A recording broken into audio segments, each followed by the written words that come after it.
This Thursday, November 14th, NBA Betting Picks edition of the NBA Gambling Podcast on the Sports Gambling Podcast Network is brought to you by Underdog Fantasy. Sign with promo code NBA SGPN to get a 50% deposit bonus of up to $1,000. We're also brought to you by Rhythm. Start crushing college football and the NFL with Rhythm. Get your 7-day free trial today by going to sportsgamblingpodcast.com/rhythm. That's sportsgamblingpodcast.com/RITHMM.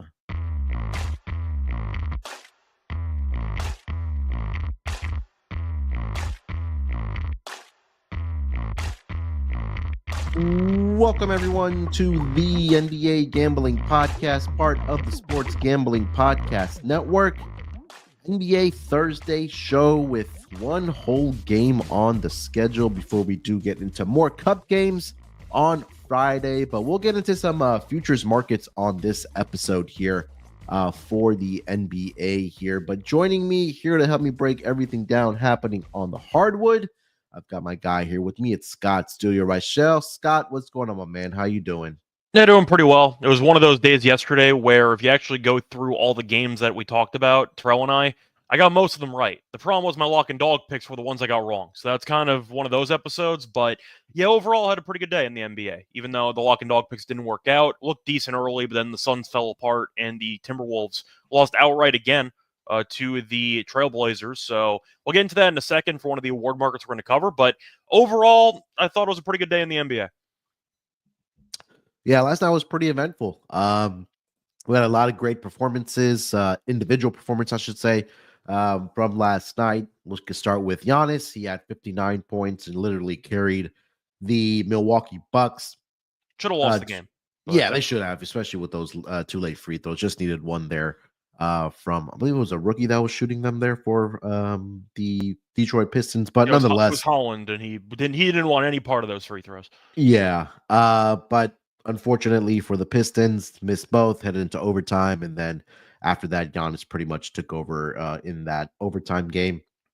Get the 7-point victory to the Milwaukee Bucks. More importantly, for Milwaukee Bucks bettors, they also did cover the spread.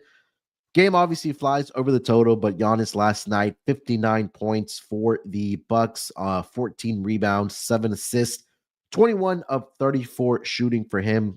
Pretty much after that, it was, you got contribution from Brook Lopez later in the part of the game there, but yeah, a nice victory there for the Milwaukee Bucks. And then we had another 50-point performance last night from Victor Wembanyama against the Washington Wizards. Spurs do win this game 139-130, I believe. Yeah, it was a 9.5-point spread. Wizards covered the game by a hook. Not when I bet it. I had the Spurs the night before at 7.5, so I can't complain. You go. But yeah, shout out to Poole, by the way. Poole at 42. Yeah, there you go. He's pretty efficient too, right? 15 of 22 from the floor, 6 of 9 from 3-point line. They also have 6 dimes in the game for the Washington Wizards there as well. Wemby last night, 50 points, like I mentioned, 6 rebounds in that game, 8 of 16 from beyond the arc for Victor Wembanyama. And yeah, pretty good night of hoops last night. The Bulls and Knicks was fun as well. Jalen Brunson nearly had the game-winning shot at the buzzer there, just rimmed out for them. Cavs go in and keep their undefeated season alive. They are now 13-0. And yeah, we could just go. If there's any other games you want to touch on, I know you mentioned the Minnesota. We can talk about that in a second here, Scott. But anything else stuck out to you from last night you want to get off your chest? So I'll talk about the Portland side of it later on in the show. As for the actual Minnesota side, the team's not very good. Just simply put, I'm just going to start there. Offensively, they have some issues in terms of just overall flow. It seems like they're pretty stagnant offensively most of the time. Minnesota got off to a decent start. They led by 10 in the first quarter, and it kind of went downhill from there. But Randall and Ant just don't seem to be working well together at this point. They combined for 44 yesterday. I know Ant was 0 for 9 from 3. Randall was fine. He kind of kept challenging, clinging at the rim, and it wasn't really working out. But the point is, offensively, they don't have many options. You're looking at DiVincenzo, who has not been good this season. He was 1 for 10 from the floor last night. Naz Reid was good. He had 15 points, but You're looking at Jaden McDaniels, who's been pretty underwhelming offensively. Alexander Walker's been fine. Gobert, though, had 12 points. A lot of them came in the final 4 minutes. He had a couple dunks, and I think he had an and one in there. But he was really a non-factor again for the second straight game through about 3 quarters. So Minnesota, we know, traded away Cat. I know he had 46 points last night. Knicks still lost the game on that Josh Hart fouled three-pointer. But Minnesota's a team that we thought would get worse immediately after trading away Cat, trying to build some cap flexibility. It was definitely not a win-now move because they're not very good right now. Let's put it that way. Right. Yeah, and again, I mentioned this when we talked about the Northwest Division and win totals, that I just felt like the Timberwolves really made, I think we at the time we said lateral move, but now in hindsight after the first 11, 12, 13 they got games worse. here. I mean, it is what it is. Yeah, they got worse. And I think it's what you mentioned, that they just don't have that secondary scorer next to Anthony Edwards. Yeah, he's averaging 20 points per game, but at the same time, you need to build that chemistry within your team. And I think maybe there needs to be some shuffling in the rotations or something like that, or there's maybe another move that's going to come down the line for the Minnesota Timberwolves right now, Scott. But it's not working right now for the T-Wolves. And you got to give Portland some credit here as well, because Chauncey did call this team out after their loss to the Grizzlies, and they've responded over the last 2 games here, especially after halftime. And something that I've been tracking, that they were just abysmal coming out of the half, and they've improved that, and that's, I think, what's really propelled them to win a couple games in a row here against Minnesota. We'll see if they're able to continue it going forward here, but it seems like some of the mistakes they've corrected, and they're playing with a lot more heart, and they have 3 legitimate big men that can give them some real protection. You mentioned Klingon. Robert Williams had his, I believe, a season debut the other night. He didn't even play last night, but he had a season debut the day before. He didn't play on Wednesday night. He did play Tuesday. And then DeAndre Ayton's dealing with a finger injury that's held him out the last 2 nights there. So we'll see what happens with Portland. But I think the big conversation may be Minnesota. That, I mean, like, if it continues this way for them, there's still a possibility that they could miss the playoffs, or maybe at the worst be a play-in tournament team this season when it comes to the postseason there. So we'll keep an eye on Minnesota. Obviously, trade deadline still a few months away. We'll see if anything transpires for that team. But they have now lost 3 games in a row, have the Minnesota Timberwolves sitting at 6-6 on the season. What else? Anything else from last night you want to get off your chest? Yeah, sure. I don't know if it's getting off my chest. Shout out to LeBron. He had 3 straight triple doubles, so good for them. Didn't cover. What was the odds on that last night? It was plus 650, plus 750. I gave it out on the show. I talked about it. Yeah. I think LeBron is once again having a solid overall season. I still don't trust the Lakers on the road, but they win games at home. That counts for something. But, I mean, you're looking at some of the other games. We talked before about Holland choking the free throws. I don't know why Harden didn't play the fourth quarter against the Rockets. That's a whole separate can of worms, which I know people are pissed about, especially for betting purposes, because Harden was having a decent game and he didn't play the fourth. The Celtics got off to a slow start, then couldn't miss a three-pointer, and they scored 139 points. Shout out to Orlando, though. Did like him to win the game yesterday. Got the job done there, 94-90. Franz has played very well last couple games. Good to see him shooting the ball well again. But Orlando's fun. They're missing Banchero. They struggled for a couple games after that, but they've really shown some mental toughness, and they've been able to kind of bounce back. They regained their identity, and they were able to beat Indiana. Got off to a really bad start in that game. They're down double digits, I believe, fought back. Defensively, they clamped down. In the second half, they won the game. So once again, a couple teams that kind of caught my eye. Orlando, I've been impressed with the injury to Banchero. If they can just keep pace at like a 500 win, a win percentage of like 500 before Banchero comes back, that's all you need. And right now, they've been doing so. So props to Orlando there. Do you want to quickly talk about? I see some comments about Ant. I'm not going to go outright to call him a fraud, but I'll put it this way: Ant last year got put in some conversations, which I don't put him in. He was put in conversations with Shea. He was put in conversations with Luka, and he was an MVP candidate for maybe a week or 2. We tend to always do that every year. You try to find some guy thinking outside the box, trying to drag them into the conversations. I think Ant's a very solid player. I'm not putting him with Ant. I'm not putting Ant with Shea. I'm not putting him with Luka. Is that a fair statement? Yeah, I think so. And I think I still love him a lot. I think he's a good player, but it feels like a lot of it's based on aura. They constantly try to say, well, he reminds me of Kobe. He reminds me of Jordan. That's great. I still don't think you're as good as Shea, and I don't think you're as good as Luka. Is that a fair statement? Yeah, I believe so. Yeah. So that's where I'm at. I still think Ant's very solid, but at the end of the day, I do wonder, do you think he makes his teammates better? I mean, right now he's not able to do that just because they're relying on him to be the primary scorer for this team. But I think that I think somebody mentioned it. I think JT Mack mentioned that they got to trade Conley and get another point guard in there alongside Anthony Edwards to really initiate the offense for that Minnesota Timberwolves team. Because right now, you take a look at Anthony Edwards. Yeah, he's averaging close to 28 points per game. He's only shooting 46% from the floor, but he's also shooting 42.3% from beyond the arc. And we know he's going to continue jacking it up from beyond the arc there. But I think that when it comes to, we just talked about the roster construction of this Minnesota Timberwolves team, it's just not catered to where Anthony Edwards can make his teammates better, especially while you also have Julius Randle, who doesn't make his teammates better either. So you have two guys in that starting lineup where they're going to struggle a little bit until either they get another legitimate point guard in there that can initiate the offense for them and make the team around them better, and then just let Anthony Edwards be that scorer. But also remember, Anthony Edwards is still only 23 years old. I feel like there's still another version of his game to be unlocked there. Like, I don't even think that he's reached his prime or even his peak yet, obviously, because he's still so young. But I think that he has to find a way, like you mentioned, to either, number one, get teammates involved or make his teammates better, but at the same time, be that guy for this Minnesota Timberwolves team as far as scoring efficiently. I'm just putting it this way because, once again, I'm not saying that Ant's a bad player. He's still easily a top 15 player in the league, top 20 player in the league. The point is, he was trying to be brought. He was kind of being brought into those conversations with Luka and Shea for even like a week or two last year. They beat Joker in the playoffs last year. That kind of boosted his overall, I'd say, reputation. But just watching Ant play, I don't think he's anywhere near Shea or Luka, and I feel like that's not a hot take. But I just wanted to ask you because Conley didn't play yesterday, so they had no point guard. And you're looking at the lineup they used. They had Randall, they had McDaniels, they had Gobert, they had Alexander Walker, and Edwards. So Edwards was basically de facto point guard yesterday. Right, And he had 4 assists. Yeah. And he's averaging 3.8. Now, I get that the overall roster construction is not great, and with him and Randall, that has not worked out well together. I'm just saying, if you're going to be a superstar guy, a top 10 player in the league, I think you have to make your teammates better.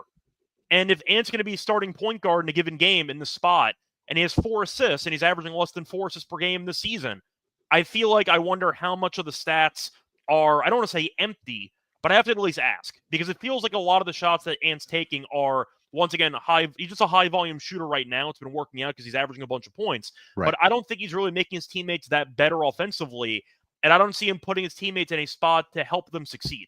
Is that a fair statement, or am I being a little bit harsh? No, I think that's accurate. And I think that when you talk about Shea and Luka as well, like Shea's a player that also, yeah, he makes his teammates better, but he's also a player that consistently puts in the effort on the defensive end. He affects the game that way as well for the Oklahoma City Thunder. I think Ant's a good defensive player when he locks in. The issue is sometimes he mentally checks out. I thought that Sharp killed him in that entire fourth quarter. I thought He's not consistent. I thought Sharp kicked his ass that entire fourth quarter. But either way, just wanted to mention that because I know people are going to be criticizing Ant for the 0 for 9 from 3. He's still shooting 42+% from 3 this season. He had one bad game. I'm not going to roast him for that much for it, but it still feels like when it comes to what you're looking for his growth, you mentioned that he's still young. You're hoping to see him blossom. I'd like to see his playmaking improve besides the scoring. I want to see him improve as a passer. I want his vision to improve a bit more. Feels like a lot of the shots he does take sometimes are forced because the offense around him isn't great. I'm aware of it. But I would like to see him operate better in pick-and-roll situations, trying to find the right pass to make. I think that's the next step he's got to take to improve and to potentially become a top 5 player in the league. You also mentioned with Luka there as well, right? Luka's the guy we know that can score the basketball, but he also rebounds the basketball. He also gets the assist as well, right? And some people may say that the rebounding that he stands under the basket and tries to stat or pad the stats, but he's also a player that gets his teammates involved, and the assist numbers speak for himself as well. For Luka, where Anthony Edwards right now, it's a one-trick pony right now for the Dallas Mavericks right now there, and for Anthony Edwards, like you mentioned, we just want to see that growth from him. Just to continue. Again, it's also the part that the roster is just not good enough right now. In the Western Conference, that's very, very competitive right now. for the Minnesota Timberwolves. So we'll see what transpires for them as we kind of get further along here in the NBA season. Scott, before we do continue the conversation here, let me just remind everyone, if you haven't already downloaded the SGPN app, you're missing out. The SGPN app gives you access to all the podcasts on the network and the picks page in one convenient app. Plus, like all of our content on the app is completely free. Type in SGPN in your app store to download it today. And we're also brought to you by mybookie.ag. SGPN started out with MyBookie, and now we're back. Check out the new and improved website. Great on mobile, plus props for every game in the live dealer casino. Even they have a new early cash out option. Head to mybookie.ag, promo code SGPN for a 100% deposit match up to $1,000 plus a $10 casino chip. That's mybookie.ag. Promo code SGPN. All right, so we want to talk about a couple of award. I know we only have one game on the Thursday night schedule between the Mavericks and the Jazz, so we'll get to that in a little bit of the latter part of the episode here. So a couple of award markets that we didn't really touch on during the off season when we did our division previews and stat leaders episodes and awards markets was Rookie of the Year and Most Improved. And we'll start here with Rookie of the Year because now there's been a shift. Maybe we're a little bit late to it, but right now, after 2 games of what Jared McCain has been able to do for the Philadelphia 76ers, he's now the odds-on favorite to win Rookie of the Year, plus 350. Zachariah Risashar, plus 425. Zach Edey's at plus 475. Carlton Carrington, 7-1. SARS at 10-1. Stephon Castle, 16-1. And it goes on from there. Where are you at looking at this Rookie of the Year award market? Is there value that you're looking at right now? I mean, obviously, we did miss the boat a little bit on Jared McCain here, but what are your thoughts on Rookie of the Year for this early part of the season? No, about a week because I was all over his points yesterday. So he ended up making me some nice money. I know that his threes ladder yesterday was very good. The 2.5 threes was like plus 130. And I think he ended up with like 5 or 6. So he had a monster game. I expected as much once Embiid and Paul George got ruled out. So that ended up being a solid game for him. He should be the favorite, especially with what Memphis has been doing. They've kind of been rotating Edey in the starting lineup and not in the starting lineup. So with him not being a full-time starter, I do think that he's in line to fall a little bit in terms of the odds. McCain's in a weird spot because he's starting because Maxey is out. And of course, Paul George and Embiid have been resting a bit more, or they have been injured. So that has given him a bit more run. My question is this: can McCain win the award if he doesn't start for the back half of the season? What's the probability that he starts over Kyle Lowry at some point this season? Because if he's going to win the award at around plus 220 right now, I want him starting.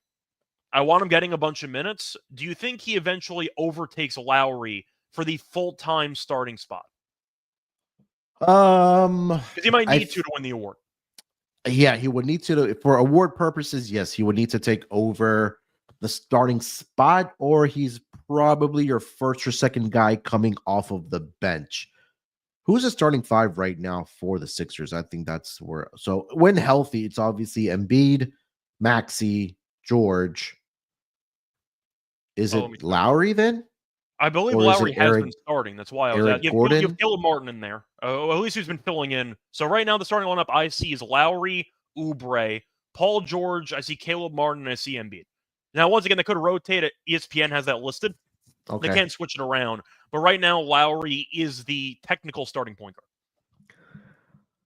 guard. Yeah, I think that he would either have to overtake Lowry's starting spot, or he would have to get significant minutes coming off of the bench. He'll get the minutes because he's definitely good enough to actually play serious minutes in the NBA. But my question is, if your bench is, I don't want to say weak, but if you have the scoring already in place with Paul George and hopefully a healthy Embiid, do you keep McCain on the bench because you really have no bench scoring at all besides like Eric Gordon? Or do you put him in the starting lineup and you try to overload the actual offense? Because assuming Maxey comes back, he'll take over the starting point guard spot most likely. So I don't know if you can go super small with McCain and with Maxey together, or if maybe you potentially demote Oubre and you try to like get McCain in the starting lineup too, or are you betting on basically a 6th man rookie to win Rookie of the Year? I think that if he was in the starting lineup, that he wouldn't get the shot volume just because you have three other guys that between George, Maxey, and Embiid, that would be the primary guys on offense. Because like we talked about, that this bench is a little bit thin. I would bring him off the bench and let him kind of be that guy, the primary guy off of the bench, because at least I know, again, very small sample, the two games that we've seen, that he can, he can fill the bucket up. So I think maybe coming off of the bench there with whether it's Oubre, whether it's Eric Gordon, whether it is Lowry, Drummond, I think that he could be a guy that can, if you get to 20, 22, 24 minutes a night off the bench scoring, I think that's where I would put him, because I just don't think that he'll get the touches in the starting lineup when Embiid, George, and Maxey are healthy. Yeah, I feel the same way. But once again, Maxey, of course, will be starting when he comes back. So I feel like it's going to be difficult for McCain to actually get into the starting lineup on a regular basis. But Right. with the fact that it is a pretty weak overall rookie class, if he's a sixth man and he gives you 25 minutes a game and he can walk into, let's say, 13 points per game, that might be good enough. Yeah. So I'm not going to fully, panic. I'm not going to go full panic mode here. But when Maxey does come back, his minutes are going to take a massive dive. So just keep that in mind. But Yeah. he's a very good player. And it's a pretty open overall race. So McCain has done enough to take over the race as for right now. Yeah, and again, we'll keep an eye on that once these guys, or at least when Maxey comes back, because I think that's more so the position that I think Jared McCain would be in, if he's going to remain in the starting lineup or if he's going to be coming off of the bench. Anybody maybe further down the list that intrigues you here, Scott? I mean, I wasn't very excited about this rookie class coming in. I don't think this was, maybe, I don't want to say I would say at least talented, or less talented than what we've seen in the past a couple of drafts as far as talent goes with this draft class. But I think the conversation, I think, was a good time to have about Jared McCain there. But I don't know, man. It just feels like that somebody's gonna have to play a little bit more consistent for them to kind of rise up in these rankings here. Maybe, I don't know. I don't really. If I had $100 right now, I'd really maybe just go to the steakhouse and really put it on a rookie of the year bet right now. Yeah, for me, I understand why McCain ended up dropping so hard with the odds, because they've been waiting for a rookie to actually have that moment, because it's been a pretty weak class and McCain had that moment, even though Risichet did have 30-something against the Knicks about a week ago. For Yeah. me, the long shot's got to be Klingon. And I was going to save my commentary for the actual Portland game yesterday on their behalf until now, because I got to mention it. Now, the problem is DeAndre Ayton exists. That's Yeah. the problem, because if Ayton was not on this team, I would bet Klingon in a second. Because if Ayton comes back, or when he comes back, he'll be getting the starting minutes. But Right. Klingon's really good.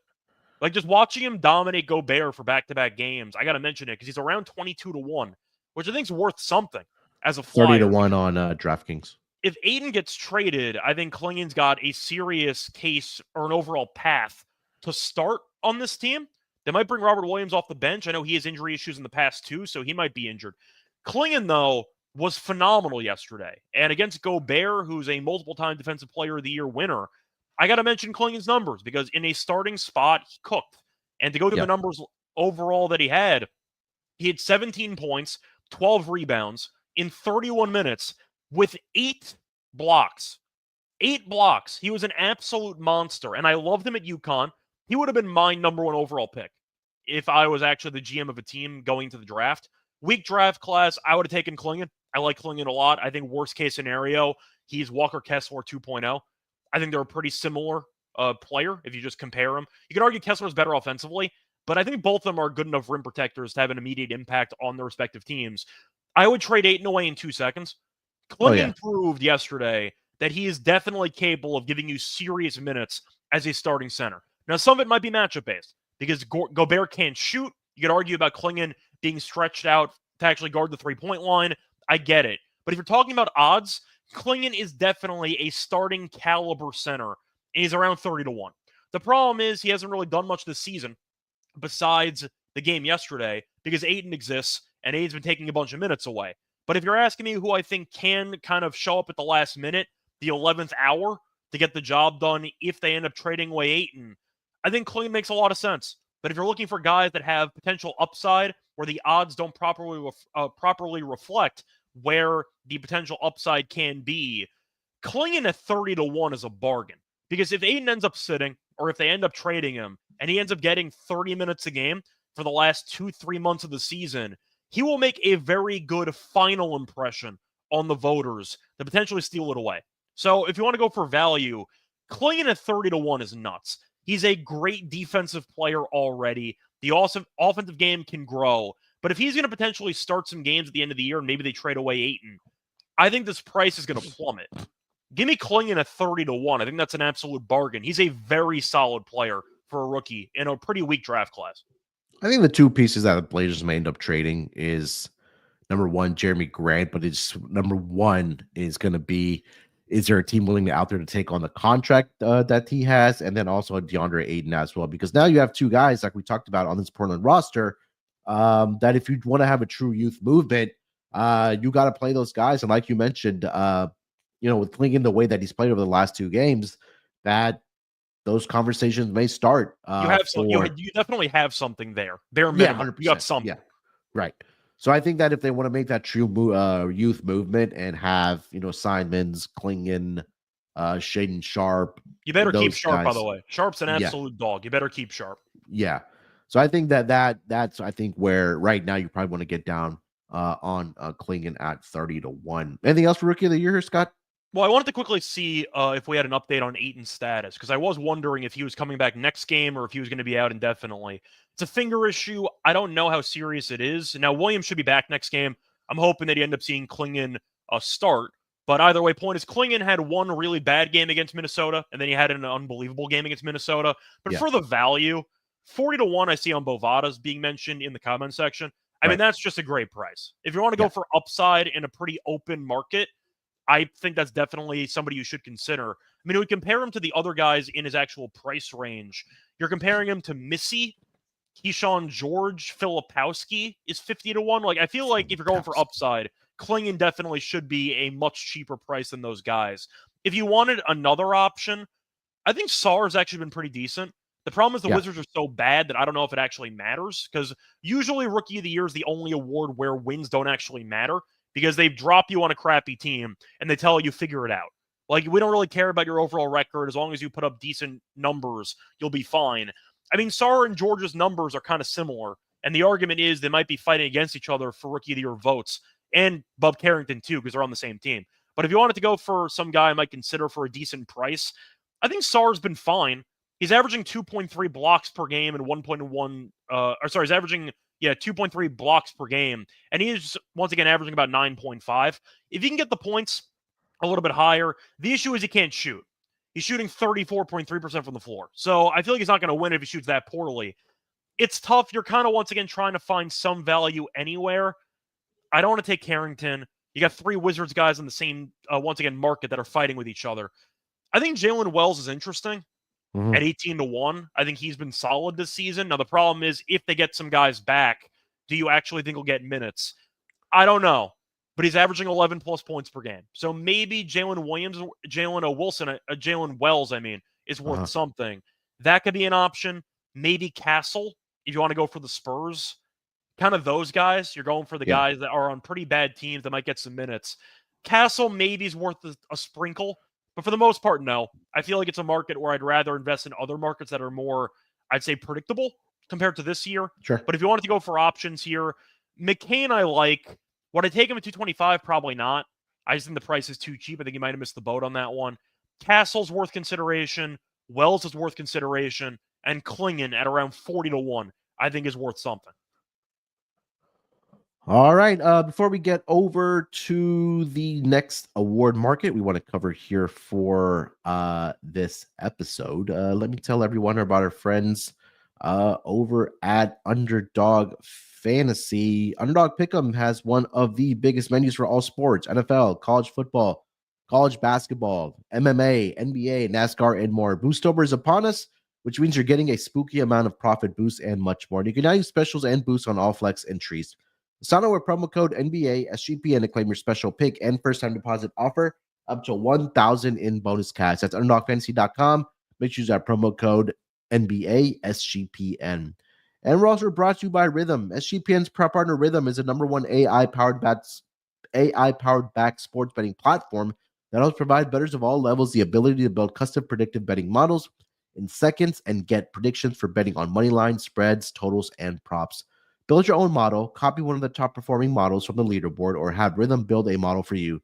And now you can track props in the Rhythm app. NFL picks, NFL props, college football, college basketball, and the NBA. Rhythm has it all. Claim your 7-day free trial today by going to sportsgamblingpodcast.com/rhythm. That's sportsgamblingpodcast.com/RITHMM. All right, Scott, let's get over to the most improved player of the year award.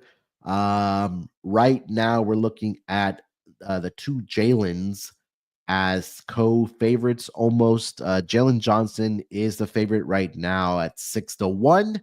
And then Jalen Williams of the Oklahoma City Thunder is sitting at plus 650. And then we have a little bit of a drop off there to 10-1 to LaMelo Ball, 12-1 to Cade, 14-1 to Grady Dick, RJ Barrett 14-1, Dyson Daniels 15-1, Norman Powell 15-1, and then Benedict Mathurin is at 15-1 there as well.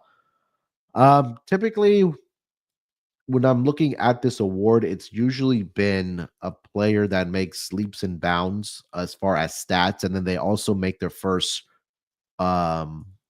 all-star game of their career.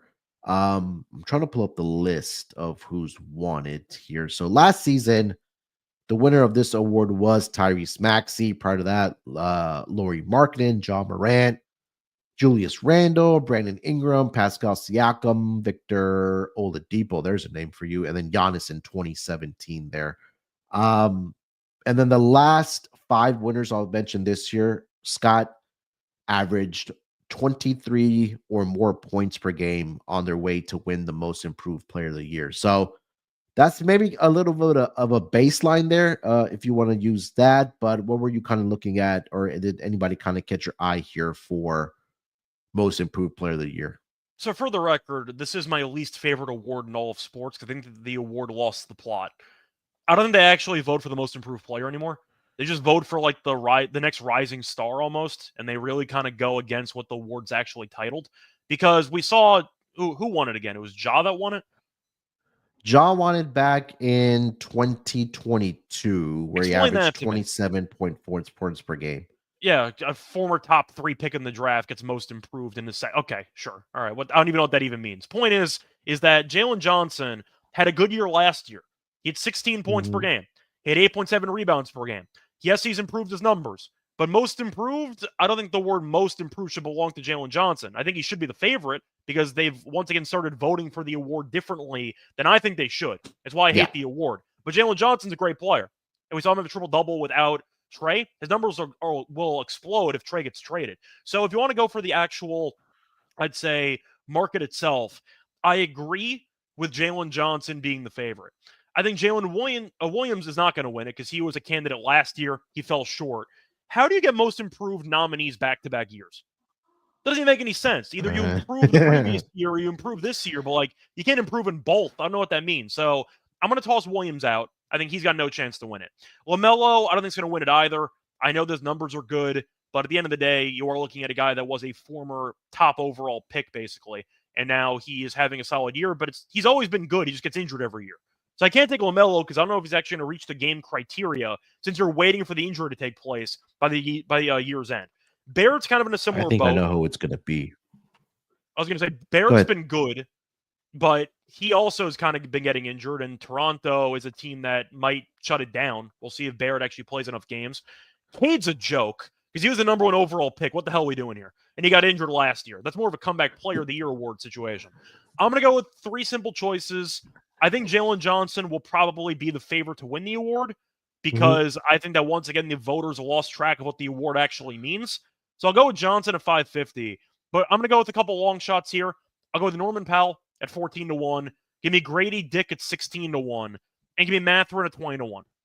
That's my choices. Dyson Daniels makes a lot of sense at 20-1, but I think that Jalen Johnson will take away a lot of votes from him because he's going to have the monster triple-double games. Daniels is insane defensively.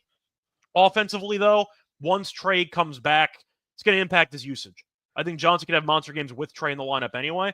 So I'll go with those main guys. Give me Johnson at 550 as my favorite option, just based on price. Give me Powell at 14-1. Give me Dick at 16-1. And give me Mathurin at 20-1. That's where I'm at. I think what you mentioned about how the award, the voting has changed for it. It's gonna be Cade that ends up winning it. It should be changed to the Rising Star Award because you don't even vote for most improved guys anymore. Yes, I think it's gonna be Cade. If number one, if he meets the game's criteria, last season he played in 62 games, so I think fell about 3 games short there.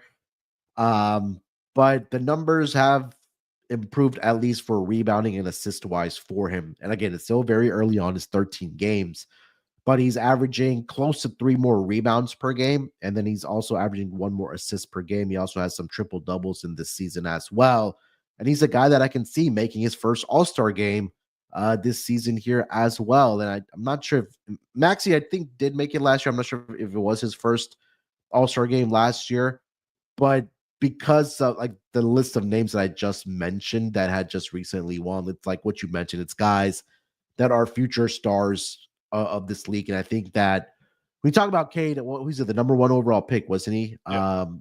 So John Moran was a top pick there as well, but I feel like that it's going to be Cade's award at some point when it does come for the for this awards marking. Yes, Jalen Johnson, I agree with. He's been a big money maker when it's come to his props and just making leaps and bounds for that Atlanta Hawks team.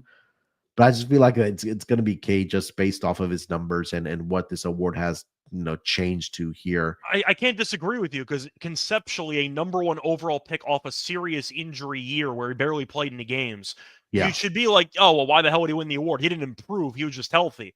But the award has completely become a joke. Yeah. So I'm not against what you're saying here because he would be getting a lot of publicity as a former number 1 pick who's been making Detroit look more competitive. He had a couple triple doubles in a row, so he's had a couple monster stat games. I don't hate it. I just hate the concept of him winning. The award doesn't make any damn sense anymore. Right. So that's kind of where I'm at. I mean, if you want to maybe a little bit of a longer shot, Jalen Suggs, it was a name that intrigued me. But again, when Paolo does come back, the numbers probably won't be there for Jalen Suggs there. I do like your call about Norman Powell. He's around 15-1, 16-1 on the odds board there. Other than that, nobody really else intrigued me on this list. If you want to go, I want to give you a trivia question though. So I mentioned this guy because it does fit the narrative of what the most improved player award should be. Do you know which second-year player in the NBA is averaging the most points per game? Wemby. No, the answer is Grady Dick. Now it might be Wemby because he had 50 yesterday, but I saw this stat yesterday. Grady Dick is averaging 20.1 points per game. So I'm sure Wemby passed him because he had 50, but the point is that entering yesterday, Grady Dick led all second-year players in points per game. And for comparison, by the way, if we're going for the actual improved part of it, he averaged 8.5 points per game last year, and now he's averaging over 20. Like, he is what the award should be. But Kobe White should have won it last year, and he didn't win it either. So if you're going based on the overall, I'd say, definition of the rule, I think Dick being around 16-1, 20-1, whatever price you could find, makes a lot of sense. That team's really bad. Quickly's been injured. Barrett's been banged up. Barnes is out indefinitely. You could argue when they come back, that's going to negatively impact Dick's overall, I'd say, volume when it comes to shooting. But I think Dick makes a lot of sense for the actual award because he's been great this season on a really, really bad team. Yeah, and I think what was it, the last game that they played, he had like 20, I want to say like 25 plus points in that game. And the thing with him is that he's also efficient from at least 3-point line. Like he's getting up the attempts as well, but we know that he can fill up the basket. And right now, like you mentioned, he's averaging 20.1 points. And because when we had that 50 point game last night, he's now up to 22 point. Yeah, I should have said before the Wemby masterclass. No, I get it. Yeah. You would have assumed Wemby going into yesterday, and it wasn't. It was Grady Dick. Yeah. Anything else for MIP? Not really. I hate this award. I think that it's one of the dumbest awards in sports, but I once again think that if you want to go for some long shots, it's worth something. But I think Jalen Williams, once again, being at 6-1 is an absolute sucker play because he was a finalist last year.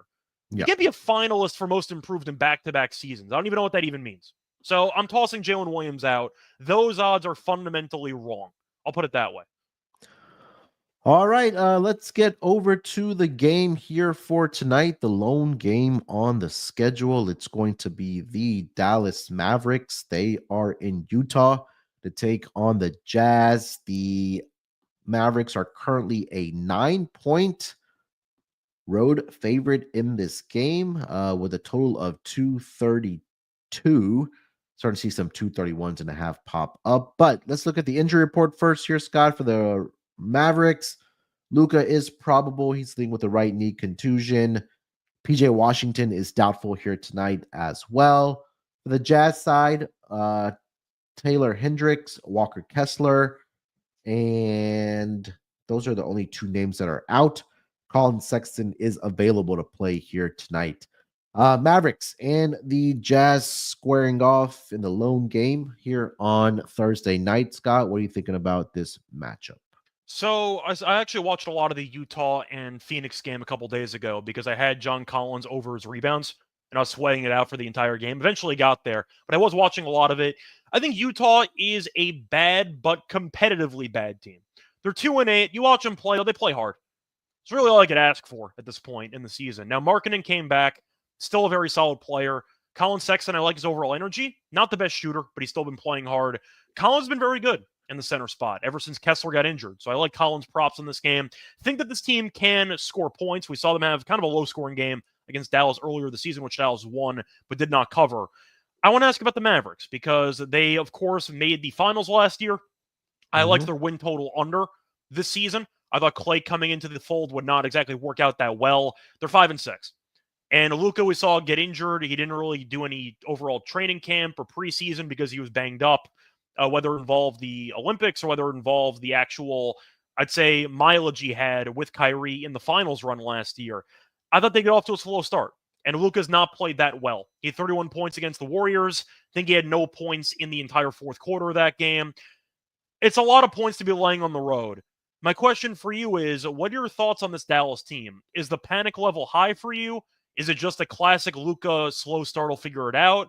What exactly do you have with this Dallas team? Because right now, even though Utah is not a great team, I'll admit it, they're not very good. Yeah. 9's a lot to lay on the road for a team where Utah, no matter how bad they are, is usually a lot better at home than they are on the road. So I think for Dallas, it's what you mentioned, that it's Luka that always gets off to slow starts. And then, when it comes to after the calendar year or as we get past the All-Star break, that the Dallas Mavericks usually turn up at that point. Also could be the fact that they've had guys injured over the past couple weeks here. You're integrating Clay as well, trying to find his role. Obviously, they're not going to rely on him to be a number one or number two guy, but just go out there and consistently at least give you the goal for him would be to knock down 40% from 3-point land. And I think they're going to be just fine. Maybe there's a little bit of an NBA Finals hangover for this team, but you also mentioned, the Summer Olympics and Luka playing across the pond in the off season. So and Luka's had a lot of issues with durability and his overall, I'd say, weight, and his fitness has been a concern entering season. So that's why I was willing to kind of pause on the hype, especially early this season. They'll figure it out probably, but I'm not shocked this team struggled out of the gates. Yeah, and I think that's we've seen this movie ever since he's entered the league, right? Just getting off the slow starts and then finding a way to look like an MVP candidate. And right now, he's still averaging 28.5 points per game, 8 rebounds, 8 assists, or close to 8 assists per game. So I think they'll be able to figure it out. I mean, you take a look at their schedule as well and who they've played thus far. They've lost 3 games in a row, and it's been against the Warriors in their last game. It was the Phoenix Suns, and then it was the Denver Nuggets, right? So those are the 3 more competitive, if not the better, above average teams, at least this season in the Western Conference. And they were competitive games, right? They lost all those games by 3 points or less. So I think they're going to be fine. I think that, when they do get health back on their side, like we mentioned, I know Derek Lively was out for a little bit. He's found his way back. PJ Washington's been a key piece for them as well, especially last season in the the Western Conference Finals. So they're going to be okay. I think that, again, if they would have won 2 other last 3 games, and this conversation may be a little bit different. But Yeah, I think they're going to be fine. I'm not overly concerned if you're a Dallas Mavericks fan. Thus far, it's just like we mentioned. It's just that Luka gets off the slow start, and he just kind of finds his form as the season kind of progresses, and he gets his legs under him, and his conditioning is better than where the season starts at for a guy like Luka. I got to read off the numbers, though, for Luka efficiency-wise, because he's averaging 25.5 points. He's averaging 8 rebounds and basically 8 assists. But he's shooting 42% from the floor and 32% from three. Like, he has not Typical been Luka. good.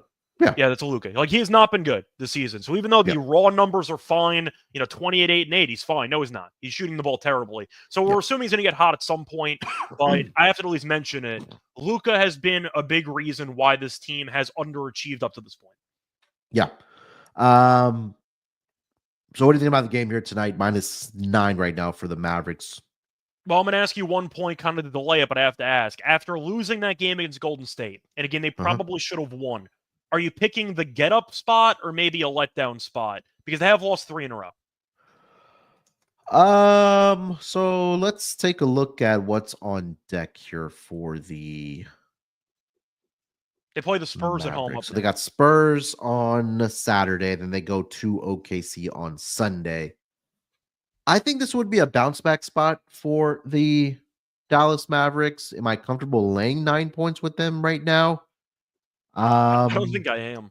I don't think I am because, yeah, some of the wins that they have gotten this season have been by double digits, but it's been against the Spurs. I think that was the first game of the season they won by 11.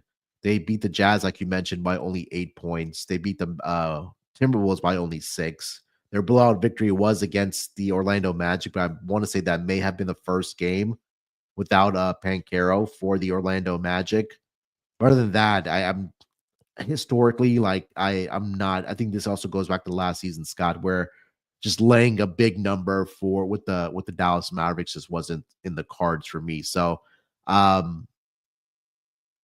not laying the 9 points here with the Mavericks. But the only other part that does make me nervous about the Jazz as well is that they just haven't been very good thus far this season at home. Does that change tonight? They're 0-5, so. Yeah, they're 0-5 and they're just 1-4 against the spread as well.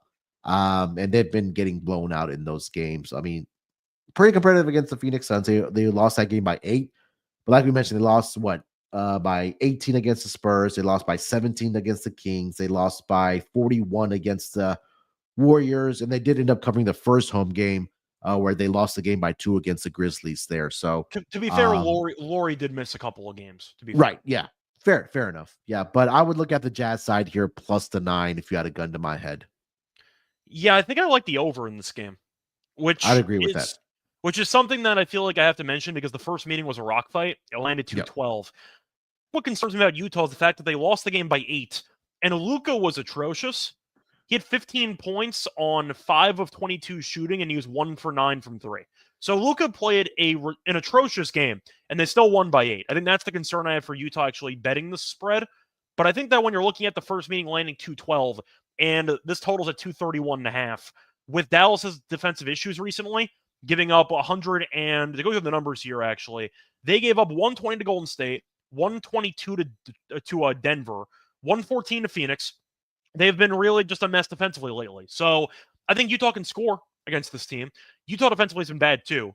So I'll go with the over in this game. I see points. Yeah, I like the over here as well. Dallas, we know with the guys that they have, obviously on the offensive side with Luka, Kyrie's been playing pretty well. I don't think that's been talked about because he gets lost in the shuffle, being behind Luka. They have the shooters there as well. And I think that with a relatively healthy squad now, with Laurie playing here tonight as well for the Utah Jazz, I think that they can, at least stay competitive in this game and get their points here as well. So, over it's coming down a little bit. It's at 231.5, back up to 232. It's like bouncing around right now. But I do like, points to be scored in this game. We can touch on props here as well, since we only have one game on the schedule here. So any player props you're looking at here, Scott? I'll go back to my guy. I'll go back to John Collins. I thought it's been good recently, especially his points and rebounds have been very solid. So I'll go with Collins to get the job done in this one. His numbers for this game, for the record, his points are at 17.5. Casually at 29 last game against Phoenix, so he had a monster game. Rebound-wise, he's at 9.5. He's had 10 rebounds in 3 of the last 4 or at least 10 rebounds in 3 of the last 4. If you want to go first points and rebounds for a combo option, that's a 27.5, which seems a bit high, but I do think it makes sense based on his overall usage and the amount of minutes he's getting. So I don't mind Collins in this game. I think that he can have a shot here for a double-double. That's about minus 105. Probably don't want it at minus 105. I think I preferred it at plus 140 last game against Phoenix, but he should be playing a lot of minutes. So I don't mind Collins to have a solid game, points and rebounds wise. Yeah, couldn't talk you off of that. Especially with no Kessler out there tonight for the Utah Jazz. I think that obviously Collins has been the beneficiary of that, just getting rebounds for this Jazz team. I think really else. I really didn't dig into player props in this game. You got to start off with Luka if you want to consider a triple double or not. Yeah. What do you have in that first game? I know you said he had 15 points, but what was his? Yeah, he had like 9 and 8. So his overall numbers were fine besides that, but he just couldn't shoot to save his life in that game. Yeah. Let's see what he's done historically against the Jazz. So averaging 26.5 points, 8.1 rebounds, 7.1 assists.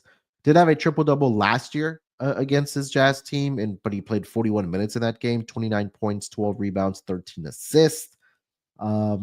Yeah, so if you want to look at maybe an assist angle, I think that's been a pretty profitable angle, at least for me this season with Luka. He's at right now 8.5 is a number. It's at minus 105. Yeah, I think that would be pretty much it here. Anything else you're looking at? Anything about Laurie or anything? Yeah, you know what? I think I'll actually throw in Lively. Give me Lively over 18.5 points, rebounds, and assists. He's had at least 22 in each of the last 2 games. Of course, that was his first game back against Golden State because he hadn't played for about a week or so. And he had 12 points and 8 rebounds with 2 assists. So I like his overall potential usage here. Gafford, I do think might struggle to actually cover the 3-point line. Collins can shoot. Marketing can shoot. With Kessler being out, they can kind of go stretch 5 on this team, and Gafford might struggle to actually protect the 3-point line. So you might end up getting more minutes for Lively in this game. Things good matchup for him. Give me Lively on his over a PRA, and you can find that number at around 18.5 at minus 120. Yeah, let's see what he's done in his career. Not great, but he went over last meeting. So when he actually got a decent amount of minutes, he did end up going over. But against Utah last game, he had 14, 4, and 2. But he ended up playing 26 minutes. So that was the most minutes he ever played against this team. Yeah. I see him getting a decent amount of run for this game. So and that does involve a decent amount of rim protection with Kessler being in the lineup, etc., which is now not the case. So I see Lively getting a bunch of rim runs. You mentioned Luka triple-double maybe. That does result in a couple lobs for Lively. So I don't mind the PRA in that one. Yeah, his points are at 8.5. He scored double digits in the last 2 games that he's played. 12 points, 11 points. He did have 14, like we mentioned, against the Jazz earlier this season. Did have 15 in the first game against the San Antonio Spurs. So I think, there's an opportunity there for sure. I think, again, if it does turn into a blowout possibly for the Mavs, I feel like he would be the guy out there instead of Daniel Gafford for the Dallas Mavericks there. So over 8.5 points, I do like that for this game. All right, you got anything else for this game here, Scott? It's a pretty random standalone game. I'll be watching Thursday Night Football. Yeah, very random for sure. And again, it's a later start time, especially if you're on the East Coast for this matchup. All right, let's close it out here with I guess we're going to do a best bet and a player prop, or I'll let you. I'll tell you what. How about we do one best bet for the game? We'll do one best bet for an award. Okay, yeah, let's do that. All right. So you want to lead us off? Sure. For my lock, you know what? I really didn't like much in this game anyway, but I am going to go back to Lively. I like the 8.5 points. I was going to do PRA, but I feel like he's not going to get there unless he gets the points. So I'll just take the points instead. You mentioned before he had 14 in the first game against Utah this season. You're looking at no Kessler, so basically no rim protection. No offense to Collins, but I think you're looking at a good spot for Lively to have a solid game. He's had at least 11 points in 2 straight, at least. Going through the numbers here, at least 11 points in 3 of the last 5. But he came back in that last game against Golden State, played a decent amount of minutes, played 24, and I thought he was effective in that game, even though Curry hit that last 3-pointer over him. I think he'll have a solid game here, and I think Utah's rim protection can be a bit underwhelming. So I am going to go with a Lively over 8.5 for the points trying to find the exact price for the best number on that one. The over 8.5 is minus 117. which you can find on Caesars. I'll go with that as my best bet. For my future on this one, I feel like I'm going to have to go with the Rookie of the Year market. I don't think it's going to win, but for the price alone, I got to go Klingon at 40 to 1. 40 to 1 is just such an insane price for a guy that in a spot start had 17-12 with 8 blocks. Like, I can't ignore that. 8 blocks is crazy. There is a chance that McCain is a massive favorite, and then they trade Ayton, and you end up getting a tanking Portland team that in a very competitive Western Conference kind of blows up the roster, and you end up getting Klingon, who starts the last 15, 20 games for this team. If he starts at the end of the year and he walks into, let's just say, 12-10 with like 2.5 blocks per game, he can steal this.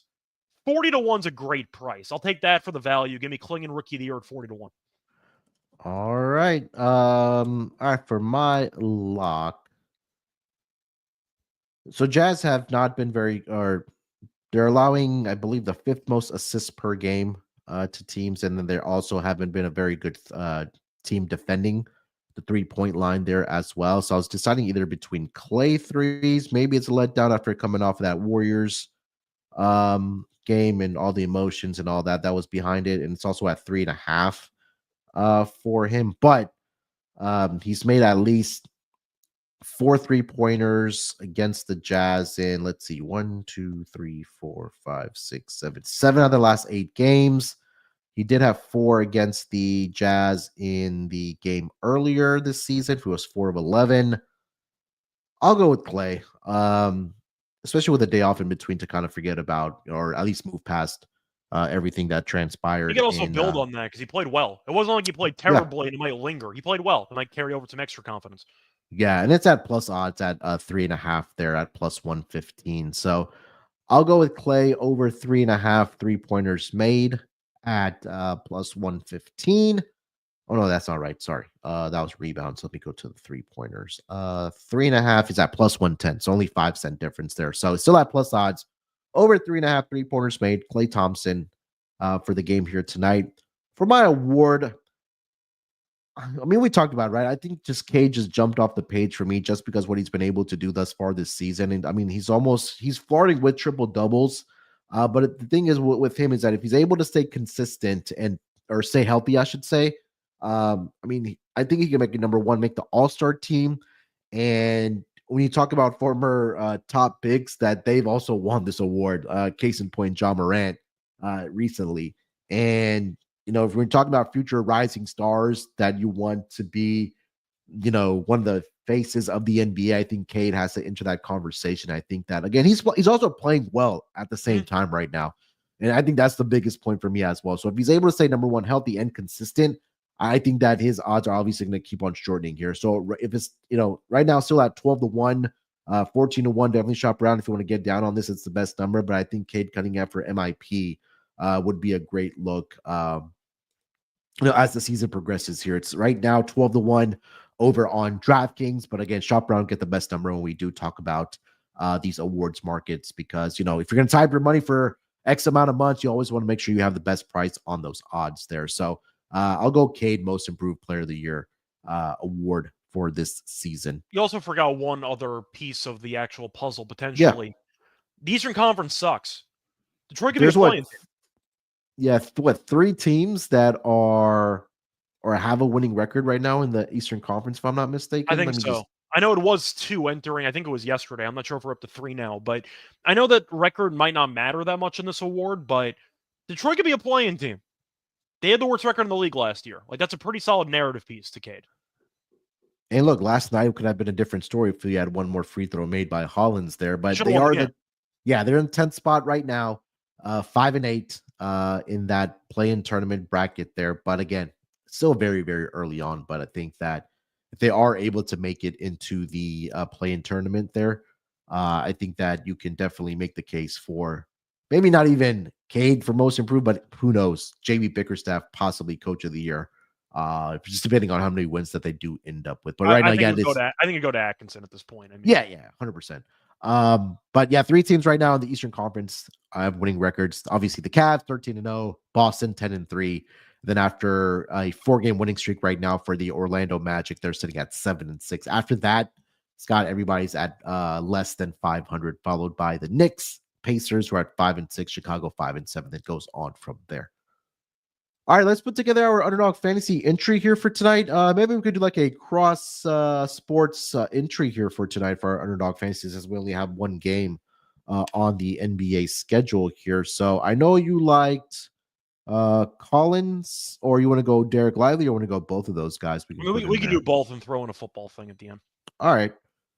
So let me get over to the NBA first. Let me find Collins. You want to go PRA, PA, or sorry, PR? Yeah, let's go. We can go PR for Collins. PR is 27.5. We'll go higher on that. Let's go Lively. Let me find it. We can just do points for Lively. That's fine. All right. So Lively's at, let's see, points only. Probably 8.5. They don't even. Oh, it's at 10.5. Oh, they're just trying to rob you blind over here. Okay. Yeah, but it's spicy, but only at 1.1x. And his PRA's 0.92x. Well, that's a bummer. I'm so down for PRA if you want to do that, or just points.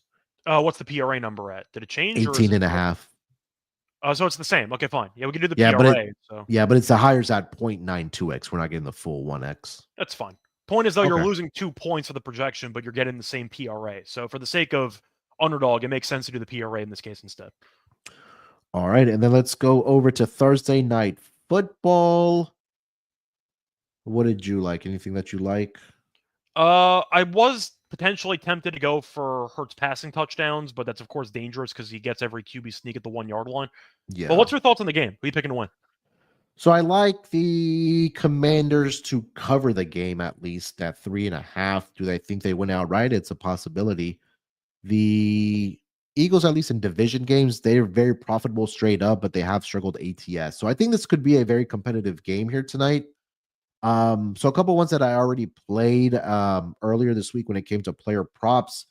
I already played Terry McLaurin over 4.5 receptions. That was, at the time it opened on FanDuel at -102, but he's had at least 5 catches in 9 of the 10 head-to-head meetings against the Eagles.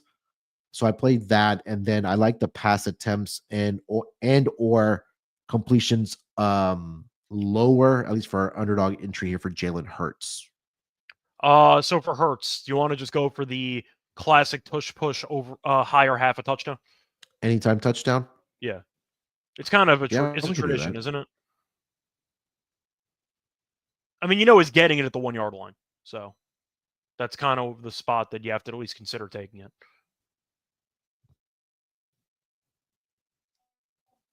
Yeah.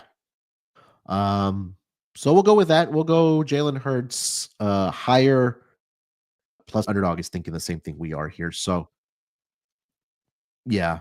All right. So our entry for tonight, John Collins, points and rebounds, higher 27.5. Derek Lively, points, rebounds, and assists, higher 18.5. Then we'll go Jalen Hurts, higher rushing and receiving, half a touchdown there to come out to a 5.18x. So every $10 that you do put in, you'll get $51 and $51, excuse me, and 80 cents back on that entry here for tonight. So a little cross sports entry for our Underdog Fantasy entry here for tonight. All right, Scott, that's going to do it, man. We said we were going to keep it short, but we still went the hour here for this NBA pod. But appreciate everybody that did join us in the chat, the usual suspects. Just talking about some awards markets, obviously the game here tonight as well. Recap some stuff from last night. But anything else, Scott, you want to mention before we get out of here? No, it was fun talking about awards. Definitely fun to actually see how the rookie class is shaping up so far. Better than people thought. No superstars, but a decent amount of overall rotation guys. And most improved players a circus. So we'll see what happens. But point is, what's fun. And let's make some money. Yeah, hopefully we'll try to tackle some of these more award markets or just look at the updated odds when we have, I guess, shorter slates. That's usually on Thursdays. So we'll attack it as the season progresses here. But a good start here on this Thursday episode talking about Rookie of the Year and Most Improved Player of the Year as well. All right, make sure you guys follow Scott over on Twitter. That's at Reichel Radio. You can follow me there as well at SportsNerd824. If you haven't already subscribed to the NBA Gambling Podcast YouTube channel, please go in and do so. Our goal by the end of the NBA Finals is to have 5,000 subscribers. And right now we're around 3,210. So, yeah, if you have already subscribed, thank you so much. But if you have a friend, family member, another degenerate in your life that hasn't, give them a nudge a little bit. Tell them to subscribe here to the NBA Gambling Podcast YouTube channel. And if you are listening on the audio version, whether it's on Spotify, Apple, wherever you do get your podcast, do us a huge favor. Leave us a rating and review. We definitely would appreciate it if you guys were able to do that for us. All right, we'll be back tomorrow for more NBA Cup games and this group play game. So look out for us then. Same time, same place. So we'll talk to you guys then. Till then, good luck with your bets here tonight. Let's break these books off and always remember to let it ride. Basketball, give it.